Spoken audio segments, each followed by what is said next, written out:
Hi guys! Magandang gabi! Welcome back po dito sa Gandara SR Channel for Showbiz Update. Ang tatalakayin nga natin ngayon at pag-uusapan mga Kimpaw ay pumapatungkol nga po dito sa pag-amin ni Chinita Princess at talaga naman po nakapagpaugong sa social media mga kakimpaw. Mainit na pinag-uusapan to ng Kimpawlandias kasi nga tumatalon po sa tuwa ang lahat.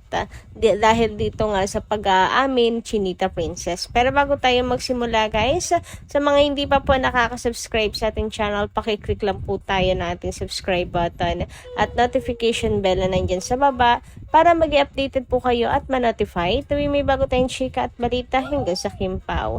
Maraming salamat! And ngayon naman, dumako po tayo sa pagbabasa ng komento mula sa atin pong mga subscribers tungkol sa mga previous update natin bilang pasasalamat sa walang sawang pagsuporta at pagtutok sa atin pong balita araw-araw. So narito nga ang comment na napili nating basahin for tonight. Shoutout po kay Miss Vivian Caraig. Sabi niya rito, hope mag-focus na sila sa kanilang future. Have a family of their own. Love, smart kids. Kudos, Kimpaw blessings coming. Global na actors sila. Kimpawlandia doing great. Management must be the first to promote them. So Hakot Awards more money pa rin for them. Excited much for the movie. Heavy drama raw yan. Good luck po and thanks Gandara. Yes, Madam Vivian Caraig, yun din nga po ang balita. At saka kita nyo rin naman talaga sa pictures and the title na heavy drama ang gagawin nila Kim and Paula Avellino. And bago daw to para sa kanila mga kakimpaw, di ba heavy drama din po yun lang? Pero masyado po ata talagang mapanakit etong magiging movie nila na to, mga ka-KP. As in, bago para kina Kim and Paula Avellino at matcha-challenge na naman sila. Sabi ko nga, baka lagi na lamang pong mamaga ang mga mata ni Kim sa kakaiyak sa pelikula na to. Kaya ihanda rin po natin ang ating sarili mga kakimpaw. Maghanda na po ng tissues kasi baka mamaya ay ubusin ito ang ating mga luha mga kakimpaw. Gayun pa man, sobrang nakaka-excite kasi mapapakita dito ni Kim and Paolo yung talent talaga nila Yung sinasabing outstanding Asian star at best global star mga kakimpaw. Mapapamalas nila yan dito sa kanilang movie.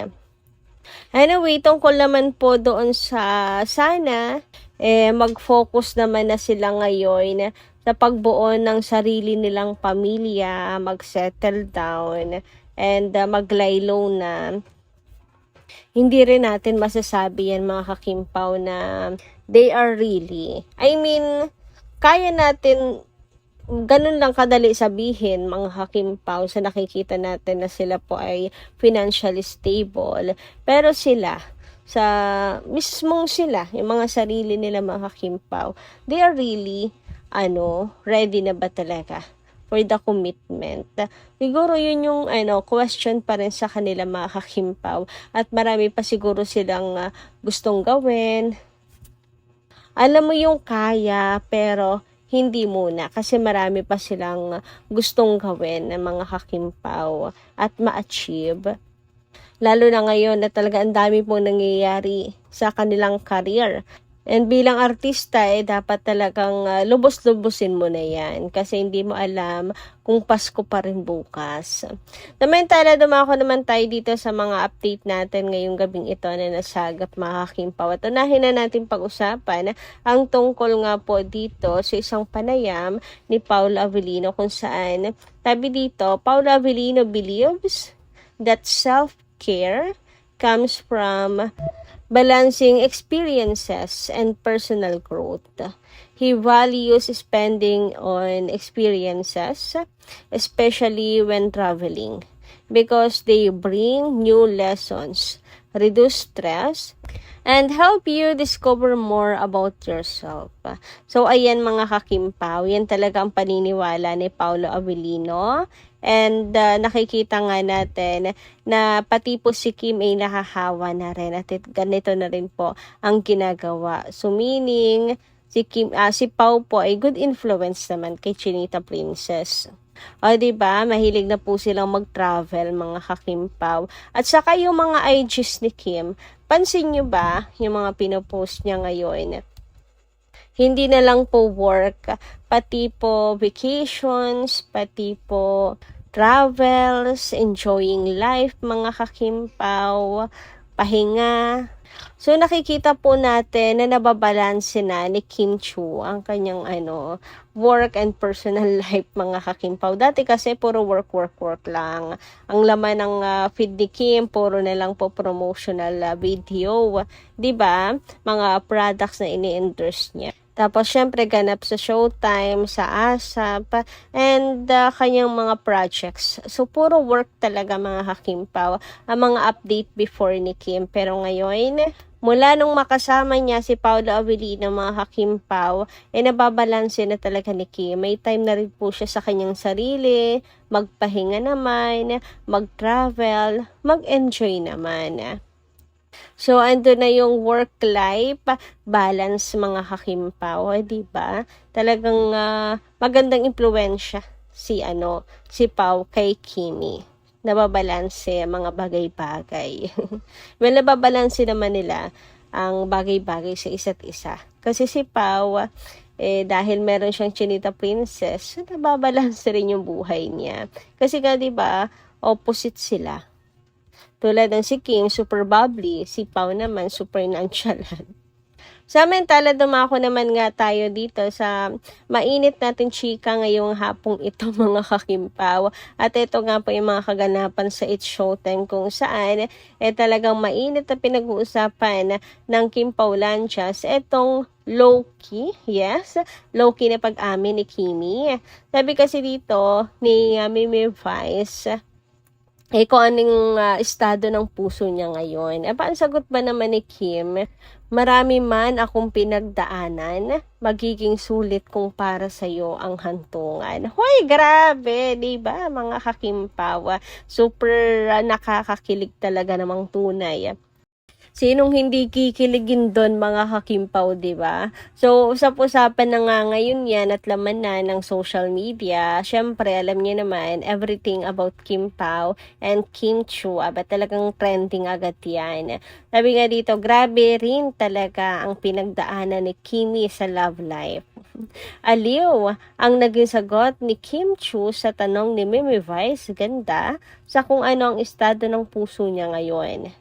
Marami man ang aking pinagdaanan, magiging sulit kung para sa'yo ang hantungan. Hashtag Showtime Madlang Onliners. O diba, mga kakimpaw, isa lang ibig sabihin yan kung bakit nasabi yan ni Kim. It's because nakita na niya kung ano yung plano ng Diyos, mga kakimpaw, para sa kanya. Kasi diba, grabe nga talaga yung mga pinagdaanan ni Kim. Yung sakit na naramdaman ni Chinita Princess for so how many years niya nakarelasyon, tapos lolokohin lang siya. Basta sobrang pait nang naging breakup talaga, mga kakimpaw. Kaya lagi na lang siyang niloloko, mga kakipi, diba?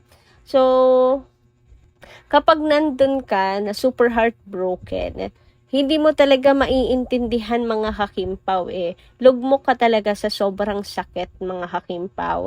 Pero ngayon, na nakita na ni Kim kung ano ang plano ng Diyos para po sa kanya, yun pala ay dahil worth it and meron siyang makikilala na iba na 1,000 times better pa sa ex niya. Nasabi na ni Kim finally na sulit kung ikaw naman ang pahahantungan or para sa iyo ang hantungan. O diba, mga kakimpaw, maski tayo ganun din okay lang basta ikaw ang hantungan. Hoy, grabe talaga. Oy, grabe talaga linyahan ni Chinita Princess. Alam mo nga, in love na in love talaga siya. So, eto na pala yung low-key na pag-amin na tinatawag ngayon. Eto na pala yung nauusong pag-amin na parang hindi naman umamin, pero parang umaamin. Parang gano'n.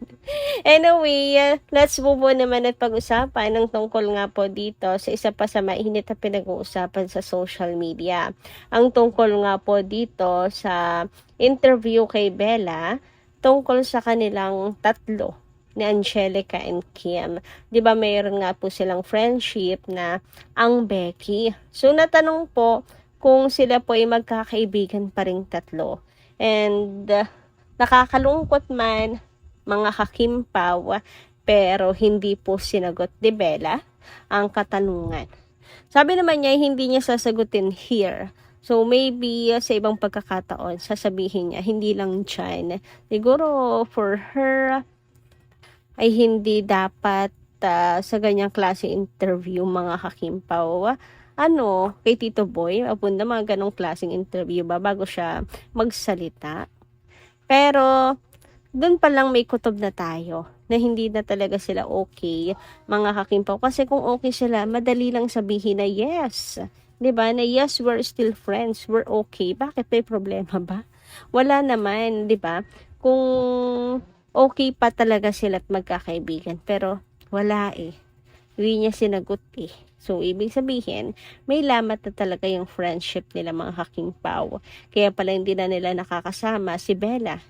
Si Kim lagi pong kasama si Angge, pero si Bella hindi na.